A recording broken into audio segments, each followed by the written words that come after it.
مستمعينا ومتابعينا للي عم يسمعونا عبر التردد 103.5، أيضا للي عم يشاهدونا عبر بثنا المباشر على بوير اف ام وبوير عربي على صفحتي الإذاعة راديو بوير.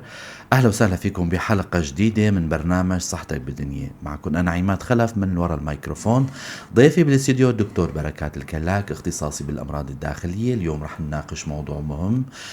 طبعا نسمحوا لي رحب بضيفنا لحتى نبدأ لقائنا. مساء الخير دكتور، أهلا وسهلا فيك.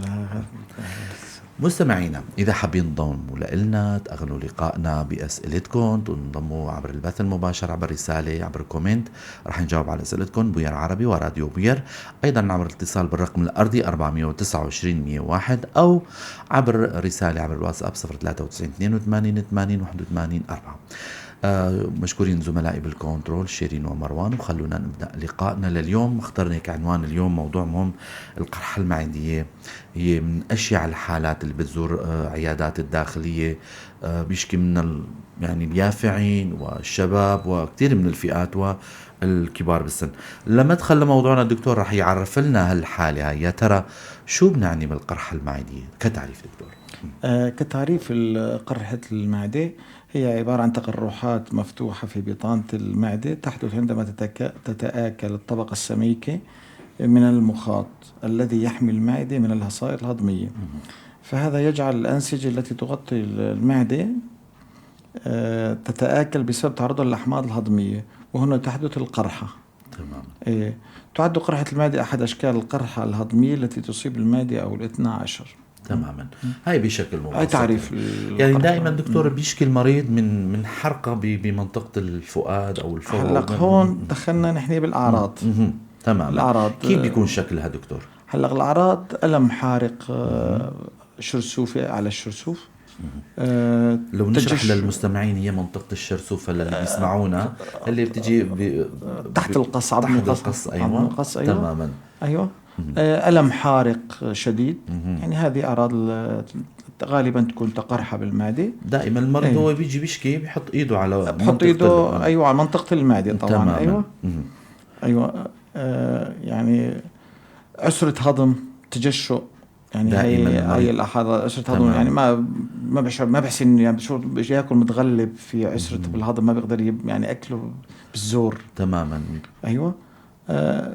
تعب والإرهاق، فقدان الوزن، يعني هي أحد أعراض أيضا يعني القرحة.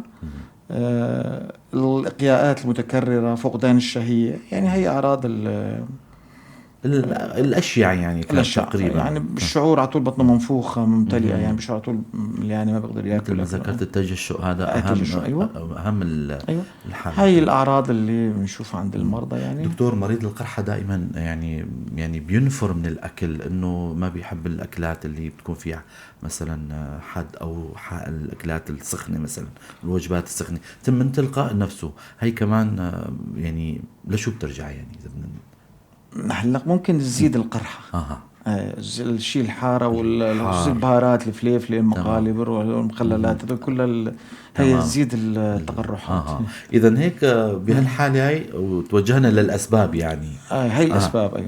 أيوة. عفوا، الأسباب ندخل بالأسباب. الأسباب هذا هي يعني أشياء الأسباب اللي تؤدي إلى قرحة المعدة.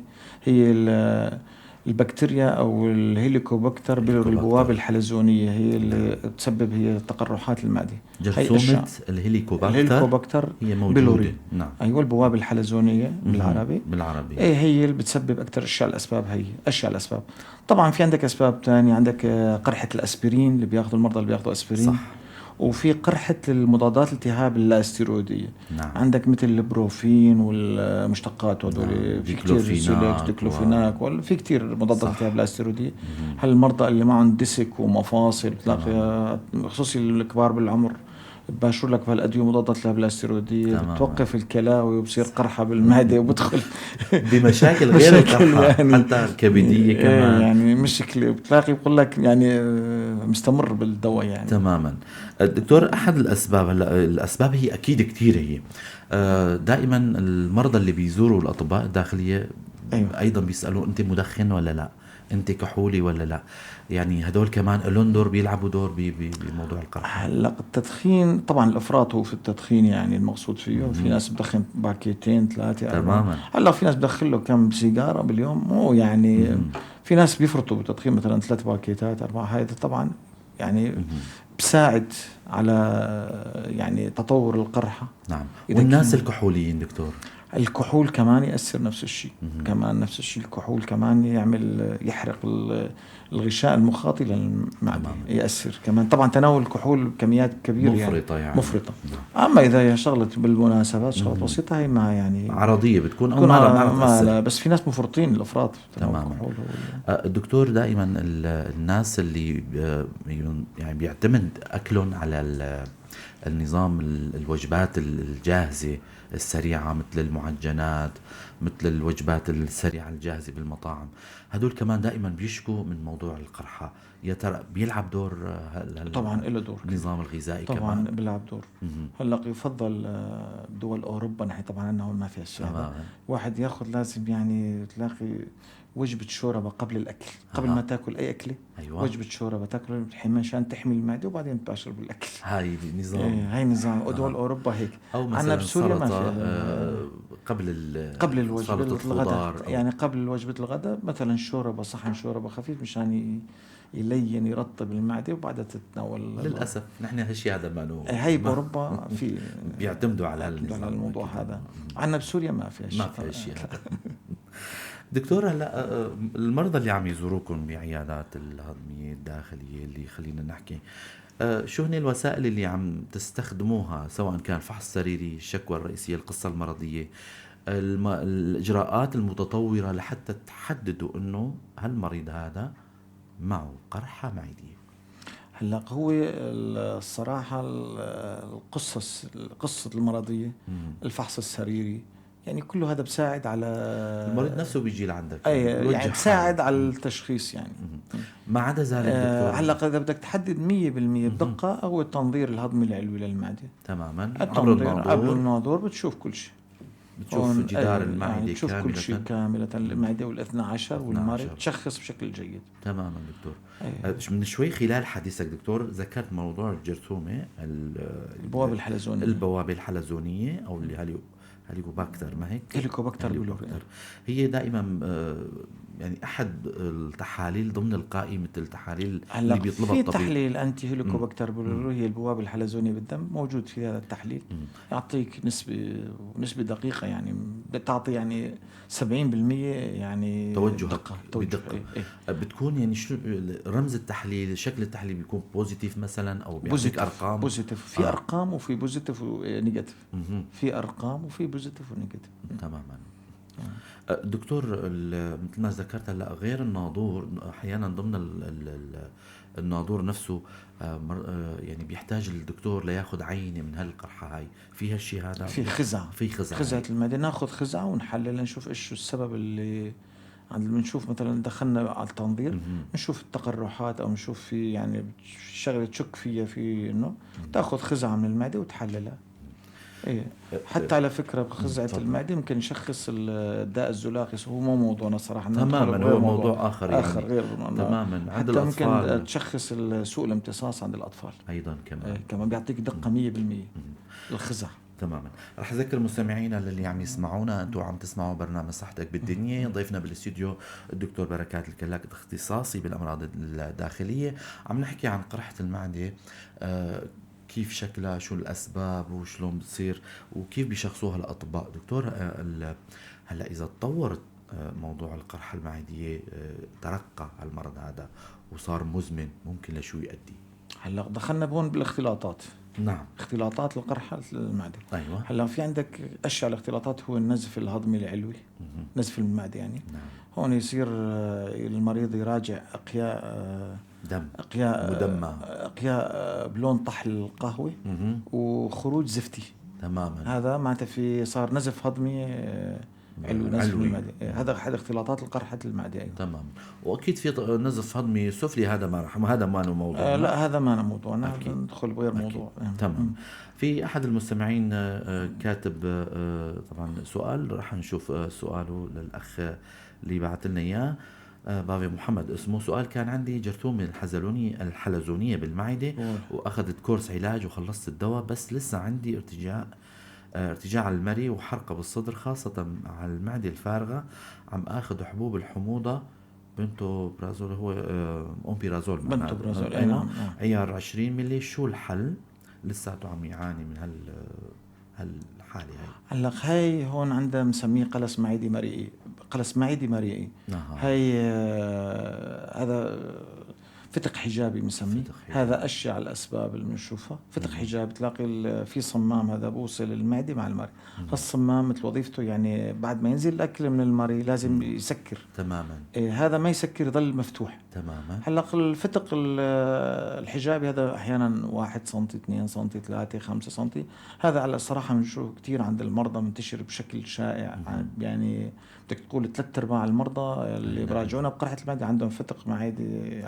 كان بحكي على الموضوع هذا، بس تماما صراحة مو موضوع بس يعني لازم نجاوب. يعني حله شو هو دكتور؟ يغير العلاج، الكورس، يلجأ لعمل جراحي، تنظير؟ هلا هو حسب الفتق. عندك في 2 سنتي 3 سنتي 5 سنتي. هلا 3 سنتي غالبا بتعالج، بمشي حاله على العلاج، تحسن على العلاج. اما اذا 5 سنتي فوق علاج جراحي عن طريق التنظير، يربطوا يدخلوا يسووا هذا يعني أسوأ الحالات. بس نحن ننصح انه بالعلاج تماما. يعني هذا المراحل الأخيرة المتطورة. يعني إذا فتق يعني معند على العلاج وشفنا انه الحالة العامة سيئة للمريض، هذيك الساعة نضطر عن طريق التنظير أو فتح جراحي. تماما. يخيطوا تخيط. تماما. والعلاج طبعا هو مثل مضادات الإقياء، الموتالون، دومبريدون، والبانتوبرازول. ولازم ياخذ كورس علاج شي شهر مثلا. المريض لازم ياخذ بشكل جيد علاجه فترة طويلة. حمية طبعا، حمية الأكل طبعا، شوربة رز، بطاطا مسلوقة، لبن، هبرة بدون دين، صرف الروج، موزة، فاحة شاي. ما يخبص بالأكل. تماما. يروح يخبص حلو مع حامض مع كمان له دور يعني. حمية وانا انصح بالعلاج، يعني علاج دوائي. العمل الجراحي اخر شيء انا افكر فيه، ما انصح فيه اكيد. يعني عم يقول يعني الدكتور ينصحني اخذ لسه دواء حموضه طبعا. لا انا انصح تتابع العلاج. العلاج لا مو بس دواء الحموضه، في علاج بتاخذ علاج اخر. علاج اخر تماما. يعني بتاخذ علاج بطول فتره العلاج من 3 اشهر ل6 اشهر. نتمنى ويتحسنوا على العلاج يعني. يراجع طبيبه اكيد. يعني وانا انصح بالعلاج. تماما. يعني العمل الجراحي ما انصح فيه ولا باي شكل من الاشكال يعني. وسائل العلاج دكتور ذكرتها هلا انه بتكون دوائيه، وايمتى تلجأوا للعلاج الاخر سواء كان التنظير او الجراحي او العلاج، علاج القرحه المعديه؟ كيف بيكون الخطه او البروتوكول تبعه؟ هلا نحن نعطي علاج ثلاثي بالنسبه او القرحات الخفيفه لمده 15 يوم غالبا، مثل الماكسيسيلين وايزوستوم 40 مثبطات البي بي اي. نعم. والكلاريتروميسين نعطي لمدة 15 يوم. مضادات حيوية كمان. مضادات حيوية مع السبب شو هو دكتور؟ يعني عم تعطوا مضاد حيوي بالمشاركة مع الأومبيرازول مثلا؟ مشاركة لأن مشان نحمي الطبقة المخاطية المعدة. تماما. مشان نحمي المعدة. خلال الخطة بتكون 15 يوم 15 يوم غالبا، وبعدين نكمل بالحماية المعدة الإيزوستوم 40 أو البنت 40 بنتوبرازول مركبات البي بي اي مثبطات البي بي. تمام. إذا المريض مثل أخونا الأخ أبو محمد يعني ما استجاب العلاج عنده، هلا أحيانا نعطي شهر كامل حسب الحالة. كل مريض له كورس خاص حسب، مو كل ما يطبق على كل مريض يعني. هلا في عندك ممكن يكون التهاب بالمعدة مو قرحة وعامل تنظير مشخص. صح. هلا نحن بنفرق ما بين التهاب ما بين قرحة بالمعدة. تمام. الالتهاب عادة بيشمل كل جدار المعدة. القرحة بتكون عميقة ومحددة بنقطة معينة. تماما. أيوة نحن نميز ما بين القرحة وما بين الالتهاب. تماما. يعني أحيانا يجينا قلس بدون قرحة، قلس معدة بدون قرحة، ما في تقرحات يعني. كل حالة هون حسب التنظير نقرر يعني. هذا كمان موضوع آخر. القلس أيضا القلس. الدكتور والعلاج الثاني يعني مثلا إذا التجأتوا مثلا فرضا كان في نقطة نازفة بالمعدة، هنيك بهالحالة شو بتعملوا؟ بتدخلوا جراحيا عبر جهاز المنظار أو كيف يعني؟ هلا حسب، إذا نزف خفيف يعني ممكن ناخذ خزعة. أما إذا شفنا مثلا قرحة كبيرة كتير وناس في ناس كتير ما نقرب عليه، لأن إذا بدنا ناخذ خزعة راح يفلت عليك نزيف ما يوقف معك تماما. يعني ممكن لا سمح الله يروح المريض بين يديك. صح. إذا مثلا يعني قرحة صغيرة ونزف بسيط ممكن ناخذ خزعة، بس على أحيانا الجهاز ندخل كله. على الجهاز المنظار، ندخل نلاقي قرحة كبيرة وناس بقعة كبيرة بقعة كبيرة، هي ما نقدر نتدخل يعني نعيفه، نعالجه علاج دوائي، نعيفه ونعالجه شهر زمان ونعيد التنظير بعد شهر. تماما. دكتور، نحن دائما بلقاءاتنا بنختم لقائنا بتوصيات للمرضى حتى الأصحاء انه لحتى يتفادوا الحالات اللي بتصيبهم، وموضوعنا اليوم هي القرحة المعدية. شو بتنصح المستمعين الأصحاء والمرضى؟ أنا أنصح المرضى إنه يعني ما يخبصوا بالأكل، مثلا أكل حلو ما يأكل حامض، أكل حامض ما يأكل حلو، ما يخلط بيناتهم يعني. صح. أنا أنصح وفطور يتغدى يفطر بشكل جيد، أيوة. غدا بشكل جيد، بس العشاء ما يتعشى. وجبة العشاء يعني هي سامة للقرحة يعني هي مثل كأنها عم تعطي سم لمريض القرحة. وللأصحاء دكتور حتى الأصحاء يتعشوا ولا ما يتعشوا؟ لا العشاء ما أنصح فيه. أنصح بالفطور والغداء بشكل جيد، بس العشاء يعني فواكه، شغلات بسيطة يعني أكل خفيف، شغلات حوادر، شغلات بسيطة بس إنه ما يروح يتقل بالعشاء. هي وجبة العشاء مشكلة، واحد بده ياكل ويروح ينام إجباري بده يصير فتق من الأكل، بدل ما ينزل بده يصير يرجع. صح. إجباري بده يصير، إذا ما فتق بده يصير فتق الحجابي بالمعدة.